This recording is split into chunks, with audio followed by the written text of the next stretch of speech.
தருமபுரி நாடாளுமன்ற வேட்பாளர் அன்புமணி ராமதாஸை ஆதரித்து முதலமைச்சர் எடப்பாடி பழனிசாமி பிரச்சாரம் மேற்கொண்டு வருகிறார். அதை நேரலையில் பார்க்கலாம். நம்முடைய நாட்டை சீர்குலைக்க சூழலை உருவாக்கி விடுவார்கள். அதே நாட்டுடைய பாதுகாப்பு கருதி ஒரு நிலையான ஆட்சி மத்தியில் ஏற்பட என்பதற்காக அனைத்து இந்திய அண்ணா திராவிட முன்னேற்ற கழக தலைமையிலே மிகப்பெரிய கூட்டணி அமைத்து நாம் தேர்தலை சந்திக்கின்றோம். அதே நம்முடைய கூட்டணியில் அங்கமைக்கின்ற கட்சி மத்தியில் ஆட்சி அதிகாரத்துக்கு வருகின்ற பொழுது நமக்கு தேவையான திட்டங்களுக்கு வரும். திட்டத்திற்கு தேவையான நிதி கிடைக்கும். நிதி முக்கியம். நாம் எதிர்கட்சியா இருக்கின்ற காலத்துல நமக்கு போதிய நிதி கிடைக்கல. இப்ப நம் கூட்டணியில் அங்கமைக்கின்ற கட்சி மத்தியில் ஆட்சி அதிகாரத்துக்கு வருகின்ற பொழுது நாம் உரிமையோடு திட்டத்தை பெறலாம், தேவையான நிதியை பெறலாம். வளர்ச்சி திட்டங்கள் தமிழகத்திலே செழிக்கும். ஆகவே தமிழகம் செழிக்க, தமிழகம் வளர, மத்தியிலே நிலையான ஆட்சி ஏற்பட மிகப்பெரிய நாம் கூட்டணி அமைச்சிருக்கிறோம். ஆகவே நம்முடைய கூட்டணி வெற்றி வேட்பாளர் மரியாதைக்குரிய டாக்டர் அன்புமணி ராமதாஸ் அவர்கள் நம்முடைய கூட்டணி சார்பாக நிறுத்தப்பட்டிருக்கின்றோம். அவருக்கு மாம்பழ சின்னத்திலே வாக்களித்து பெருவாரியான வாக்கு வித்தியாசத்தில் வெற்றி பெற செய்யுங்கள்.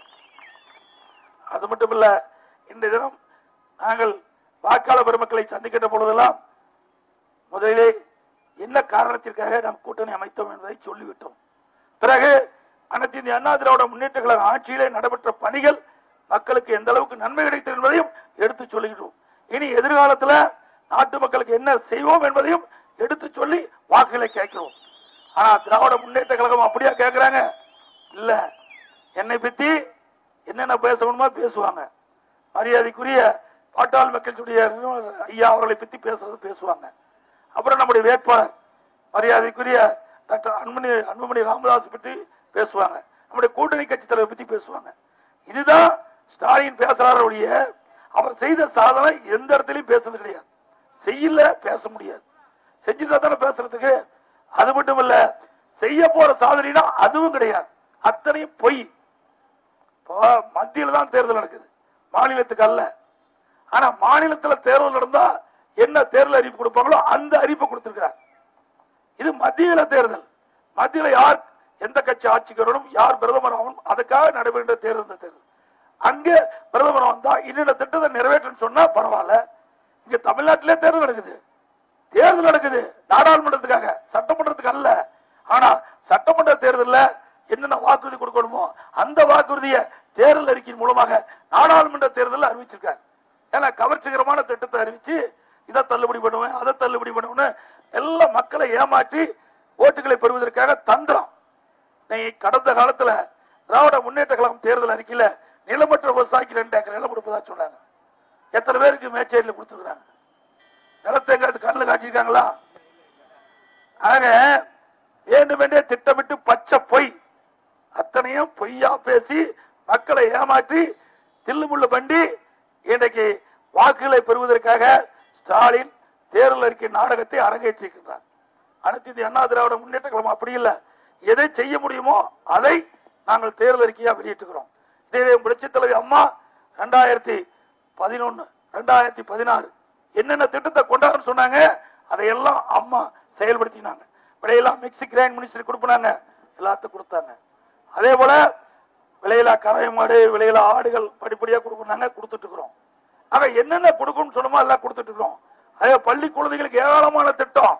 இங்க கூட நான் சைக்கிள் கொடுத்தேன், மடிக்கணினி கொடுத்தேன். அம்மா சொன்னதெல்லாம் செஞ்சாங்க. திராவிட முன்னேற்ற கழகத்தில் சொன்னது ஏதாவது செஞ்சாங்களா? கிடையாது. ஆக அத்தனையும் பொய்யறிக்க மக்களை ஏமாற்றுவதற்காக இன்னைக்கு திராவிட முன்னேற்ற அறிக்கை விட்டுக்கிறாங்க. இன்னைக்கு கூட ராகுல் பேசிட்டு இருக்காரு, எல்லாத்துக்கும் 72,000 ரூபாய் கொடுக்கணும். யாருக்கு? 1000 ரூபாய் இருக்குங்களுக்கு. ஏங்க 1000 ரூபாய் பென்ஷனே கொடுக்கிறோம். ஆமா, ஏழை எளியோருக்கு பென்ஷனே 1000 ரூபாய் கொடுக்கிறோம். 1000 ரூபாய்க்கு யாரு போய் 72,000 ரூபாய் யாருக்குமே கிடைக்காது. கிடைக்காத திட்டத்தை கிடைக்கிற மாதிரி தோட்டத்தை உருவாக்கி மக்களை ஏமாற்றுறாங்க. அது 3 லட்சம் கோடி வேணும். எங்க சும்மா எல்லாம் பொய். ஏதோ கிடைக்கிறத வாரி விட்டு எப்படியாவது ஆட்சி பிடிக்க வேணும். அதுதான் பிளான் பண்ணி போட்டுருக்காங்க. நாங்க அப்படி இல்ல, ஆட்சியில் இருக்கிறோம். 2000 வரைக்கும் ஆட்சியில் இருக்கிறோம். மக்களை சந்திப்போம். பொய் சொல்ல வேண்டிய அவசியம் கிடையாது. என்னை பத்தி எல்லாத்துக்குமே தெரியும். நடக்குதுன்னா நடக்குது, நடக்கல தெரியும். ஆகவே நம்முடைய மாவட்ட மக்கள் தேவையானதை நான் செய்து கொண்டிருக்கின்றேன். எல்லா மாவட்டத்தை காட்டிலும் நம்முடைய மாவட்டத்திற்கு முதலமைச்சர் என்ற ஒரு அந்தஸ்து கிடைச்சிருக்கின்றது. ஒரு முதலமைச்சரை பார்க்க வேண்டும் அப்பாயின்மெண்ட் வாங்கிட்டு போவாங்க. ஆனா இல்ல, இங்க இருக்கிறவங்க எல்லாருமே எப்ப வேணாலும் வர்றாங்க, எப்ப வேணாலும் பாக்குறாங்க. அப்படி நம்முடைய மாவட்டத்துக்கு ஒரு பெருமை, நம்முடைய மாவட்ட மக்களுக்கு தேவையான திட்டங்கள் வருவதற்கு ஒரு நன்மை. இப்படிப்பட்ட ஒரு வாய்ப்பு நமக்கு கிடைச்சிருக்குது. இந்த வாய்ப்பின் மூலமா நிறைய திட்டங்கள் நிறைவேற்றலாம். இப்ப கூட நங்கவெளி மேச்சேரி கூட்டுக்குடி திட்டம் நிறைவேற்றப்பட்டு 2 பகுதியில் உள்ள அனைத்து கிராமங்களுக்கு காவிரி கூட்டுக்குடி வருகிறது. ஒரு சில நேரத்தில் மேல்நிலை தொட்டி கட்டிட்டு இருக்கிறாங்க. கட்டி முடிச்ச அனைத்து பகுதிக்கும் தடையில்லாத குடிநீர் வழங்குகின்ற ஆட்சி அம்மாவுடைய ஆட்சி. இது நாங்க தான் கொண்டாந்து நிறைவேற்றிருக்கிறோம். அதே போல கோடை நீர்ல இன்றைக்கு பிரச்சனை தீர்க்க என்பதற்காக எங்காச்சும் வறட்சியா தான் உடனே போர் போட சொல்லியாச்சு. எந்த இடத்துல குடிநீர் இல்லையோ அங்கேயே உடனடியாக போர் போட சொல்லியாச்சு. அதுக்கு தேவையான நிதி ஒதுக்கி கொடுத்தாச்சு. ஏன்னா வறட்சியான காலத்துல மக்களுக்கு எவ்வித குடிநீர் பிரச்சனை ஏற்படக்கூடாது என்பதற்கு அம்மாவுடைய அரசு நடவடிக்கை. அதாவது உபரி நீர், நம்முடைய மழை காலங்களில் அதிகமா அணைக்கு நீர் வருகின்ற பொழுது அந்த உபரி நீரை எடுத்து நம்முடைய கிராம பகுதியில் இருக்கின்ற ஏரிகள் குளங்கள் முழுவதும் நிரப்புவதற்கு நடவடிக்கை எடுக்கப்பட்டு அந்த பணி துவங்கியாச்சு. அம்மா இருக்கும்போது அதை அறிவிச்சு இப்பெல்லாம் எந்தெந்த ஏரிகள் தண்ணி கொண்டு வருது, எப்படி கொண்டு வருதுன்னு நம்முடைய பொதுப்பணித்துறை அதிகாரிகள் ஆய்வு பண்ணிட்டு இருக்கிறாங்க. கிட்டத்தட்ட ஒரு 45% முடிஞ்சது வேலை. ஒரு 50% சர்வே பண்ணிட்டாங்களா? அந்த திட்டத்தை நிறைவேறுகின்ற பொழுது நம்முடைய வறட்சியான பகுதியில் இருக்கின்ற மேச்சேரி ஒன்றியத்தில் இருக்கின்ற வறட்சியான பகுதியில் இருக்கின்ற மக்களுக்கு அங்காக இருக்கின்ற ஏரிகள் குளங்கள் மூலமாக நீர் நிரப்பப்பட்டு விவசாயத்துக்கு தேவையான நீர் கிடைக்கும், குடிப்பதற்காக தேவையான நீர் கிடைக்கும். அது மட்டுமல்ல, இப்பொழுதே குடிமராமத்து திட்டத்தின் மூலமா எங்கெங்கெல்லாம் ஏரிகள் இருக்குதோ அதெல்லாம் ஆழப்படுத்திட்டு இருக்கிறோம். எல்லா ஏரியும் ஆழப்படுத்திடுவோம். படிப்படியா 3000 ஏரி நான் அறிவிச்ச பிறகு 3000 ஏரி ஆழப்படுத்தியாச்சு. எஞ்சி ஏரிகள் அனைத்தும் படிப்படியா ஆழப்படுத்தப்பட்டு விவசாயிகளுக்கு தேவையான ஒரு சொட்டு நீர் கூட வீணக்கூடாது, அனைத்தும் விவசாயிகள் பயன்படுத்த வேண்டும். அதே போல ஓடையில குறுக்கே தடுப்பணை கட்டுறோம். எங்கெங்கெல்லாம் ஓடை இருக்குதோ அங்கெல்லாம் தண்ணி வீணா போய் உபரியா போய் வீணா போக கூடாது. அங்க தடுப்பணை கட்டி விவசாயிகளுக்கு தேவையான நீரை கொடுப்பதற்கு 1000 கோடி ஒதுக்கி பணி துவக்கியாச்சு. அதே போல நம்முடைய பகுதியில தக்காளி அதிகமாக விளையுது, காய்கறிகள் அதிகமாக விளையுது. அதே காய்கறிகள் தக்காளி இதெல்லாம் குறிப்பிட்ட காலத்தை வச்சிருக்க முடியும், எல்லாம் அழுகி போயிடும். அதை பாதுகாத்து நம்முடைய விவசாய பெருமக்கள் உற்பத்தி செய்கின்ற காய்கறிக்கு நியாயமான விலை கிடைக்க வேணும். அதுக்கு அம்மாவுடைய அரசு திட்டம் தீட்டி அந்த திட்டத்தை நடைமுறைப்படுத்திருக்கிறோம். சென்னையில 2000 கோடியில உணவு பூங்கா அமைக்கிறோம். 2000 கோடியில உணவு பூங்கா அமைச்சு அந்த உணவு பூங்கா எல்லாம் ஆன்லைன்ல இணைக்கிறோம். நம்முடைய ஓமலூருக்கும் தாரமங்கலத்துக்கு இடையில காமன் ஏரியில 8 கோடி ரூபாய், 8 கோடியே 80 லட்சம் ரூபாய் செலவுல மிகப்பெரிய காய்கறி மாவட்டம் பழம். அதுல குளிர்சாதன வசதி, நீங்க போய் காய்கறி கொண்டு போகலாம், பழங்களை கொண்டு போகலாம். கட்டுப்படி ஆகலன்னு வச்சுக்க, பக்கத்திலேயே குளிர்சாதன கிடக்கு இருக்குது, அடுக்கி வச்சிடலாம். 1 மாசம் வரைக்கும் வாடகை கிடையாது. மறுபடி விலையேறலாம், வித்துக்கலாம். உடனே பணம், ஆன்லைன்லயே பணம். அது மட்டும் இல்ல, விவசாயிகள் தங்கு வசதி, அங்கே விவசாயிகள் தங்கி சாப்பிடறதுக்கு பிடிக்கிறதுக்கு எல்லாமே வசதி பண்ணி கொடுக்கிறோம். 20 கடைகள், இடமேட எல்லாமே வசதி பண்ணி நம்முடைய பகுதியில ஆரம்பிச்சாச்சு. ஆக தமிழ்நாடு முழுவதும் இப்படி விவசாயிகள் உற்பத்தி செய்கின்ற காய்கறிகள் பழங்களுக்கு உரிய விலை கிடைக்க வேணும். நான் விவசாயம் இருக்கிறதுனால முழுக்க முழுக்க விவசாயிகளுடைய எண்ணத்தை பிரதிபலிச்சுட்டே இருக்கிறோம்.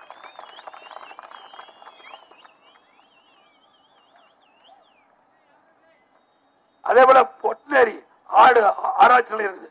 இந்த ஆராய்ச்சி நிலையத்தில் உறைவிந்து நிலையம் ஏற்படுத்தப்பட்டு புது ரக தரமான ஆடு, இன்றைக்கு எடை அதிகமா உள்ள ஆட்டை தயார் பண்றதுக்கு அந்த நடவடிக்கை எடுத்திருக்கிறோம். அந்த பொட்னேரி ஆராய்ச்சி நிலையத்தில் உறைவிந்து நிலையம் ஏற்படுத்தி நம்முடைய விவசாயிகளுக்கு தரமான நம்முடைய ஆடுகளை கொடுத்து வளர்த்து அதிகமான லாபம் சம்பாதிப்பதற்கு அந்த ஏற்பாடு பண்ணிருக்கிறோம். அதே போல தலைவாசல் கூட்டுரோட்ல 1000 ஏக்கர்ல 975 ஏக்கர் 1000 ஏக்கர்ல மிகப்பெரிய கால்நடை பூங்கா.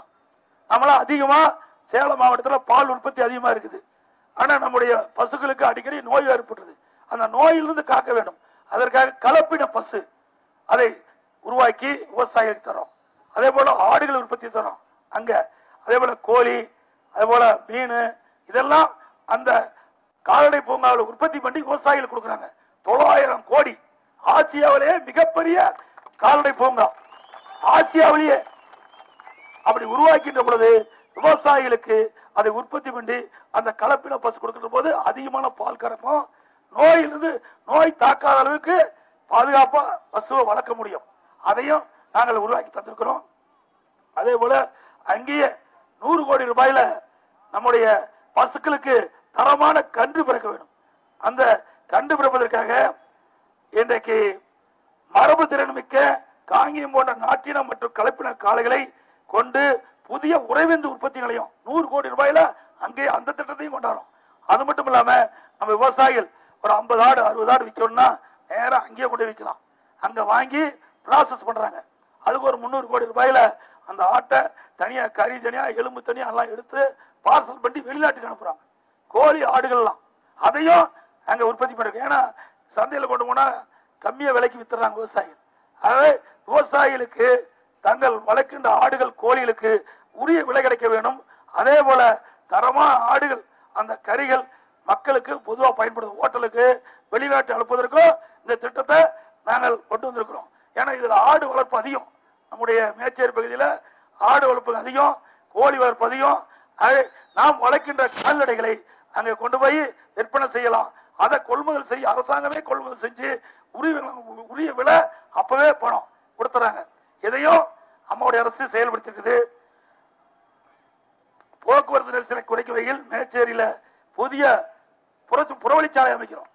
புதிய புறவழிச்சாலை மேச்சேரியில உள்ள போகும்போது அடிக்கடி இந்த மெயின் ரோட்ல விபத்து ஏற்படுது, போக்குவரத்து நெரிசல் ஏற்படுது. அதுக்காக புறவழிச்சாலை. அதுபோல ஓமலூர் மேச்சேரி சாலையை அகலப்படுத்துறோம். ஓமலூர் மேச்சேரி சாலை. அதே போல ஓமலூர் கிட்ட ரயில்வே மேம்பாலம் கட்டுறோம். ஓமலூர் ரயில்வே மேம்பாலம். அது மட்டும் இல்ல அண்ணன் ஓலைப்பட்டி எல்லாம் மேட்டூர் வரைக்கும் 3 ரயில்வே கிராசிங்லயும் பூராமே மேம்பாலம் கட்டுறோம். எல்லாம் பணி துவக்கியாச்சு.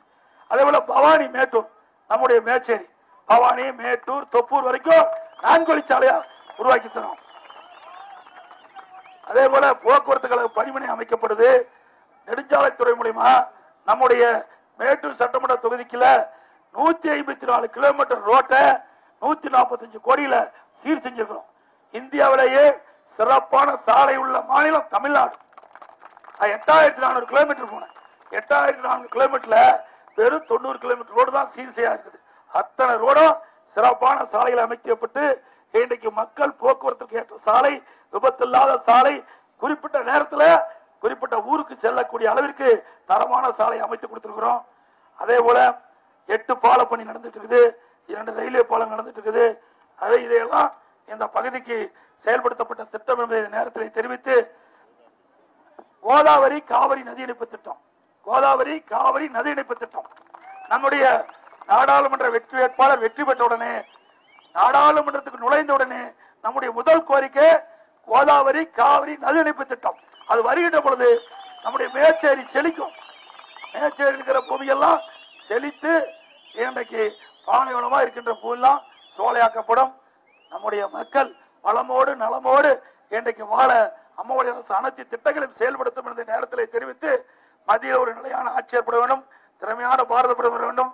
அதே போல அண்மையிலே தைப்பொங்கல் என்று எல்லா குடும்பத்தையும் தைப்பொங்கல் பரிசு 1000 ரூபாய் வழங்குவது எங்களுடைய அரசு. அதே போல எல்லா தொழிலாளி, விவசாய தொழிலாளி, நெசவு தொழிலாளி, கட்டட தொழிலாளி, எல்லா தொழிலாளிக்கும் அம்மாவுடைய அரசு 2000 ரூபாய் கொடுக்கப்படும். தேர்தல் முடிஞ்சோன்னு கொடுத்துருவோம், கொடுத்திருப்போம். ஆனா திமுக தலைவர் ஸ்டாலின் தேர்தல் ஆணையத்தில் போய் புகார் சொன்னதுனால நிறுத்தி வச்சிருக்காங்க தேர்தல் ஆணையம். தேர்தல் முடிஞ்ச உடனே எல்லா ஏழை குடும்ப தொழிலாளிக்கும் 2000 ரூபாய் வழங்கப்படும். இது உங்களுடைய அரசு, மக்களுடைய அரசு. நீங்க எப்பொழுது வேண்டாலும் என்னை வந்து சந்திக்கலாம். மக்களுக்கு தேவையான திட்டங்களை வழங்குவதுதான் எங்களுடைய நோக்கம். அந்த நோக்கத்தின் அடிப்படையில் மெகா கூட்டணி அமைத்திருக்கின்றோம். மத்தியில் ஒரு நல்ல ஆட்சி ஏற்பட வேண்டும், தமிழ்நாடு வளம் பெற வேண்டும், செழிக்க வேண்டும். அதுதான் எங்களுடைய நோக்கம். அதற்கு நீங்கள் ஒத்துழைப்பு நல்க வேண்டும். எங்களுடைய வெற்றி வேட்பாளர் மரியாதைக்குரிய டாக்டர் அன்புமணி ராமதாஸ் அவர்களுக்கு மாம்பழ சின்னத்திலே வாக்களித்து பெருவாரியான வாக்கு வித்தியாசத்திலே வெற்றி பெற வேண்டும்.